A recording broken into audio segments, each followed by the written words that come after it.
Indígenas en el estado sureño mexicano de Chiapas formaron un grupo de autodefensas para combatir presuntos criminales. Las recién conformadas autodefensas del pueblo El Machete se reunieron en el estadio de fútbol de la pequeña comunidad de San José III, en el municipio de Panteló.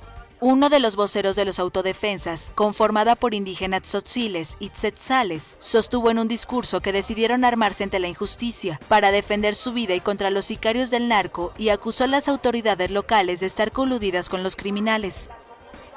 ¿Cómo vamos a defender? Porque ellos también, los sicarios, pues tienen mejor arma, también son puras ametralladoras, porque son sicarios. Pero desde cuando empezamos no tenemos mejor arma. Y gracias a Dios también pues luchamos, echamos gana también. Pues, sea como sea, sí, compramos. Los líderes de los grupos denunciaron supuestos ataques de parte de la alcaldía, exigieron que se auditen los recursos públicos y advirtieron que el 1 de octubre no permitirán que asuma el alcalde electo, esposo del actual gobernante local, Delia Yanet Velasco Flores. El pasado 7 de julio, El Machete irrumpió de manera violenta en la cabecera municipal de Panteló, enfrentándose a balazos con un grupo rival, lo que dejó miles de desplazados de comunidades rurales.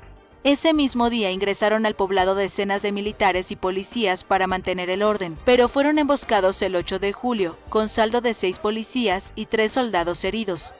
Los movimientos de autodefensa han proliferado desde la década de 1990 en México, principalmente en el sureño estado de Guerrero y más recientemente en el vecino Michoacán. Aunque el presidente Andrés Manuel López Obrador rechaza a estos grupos, se estima que llegan a medio centenar.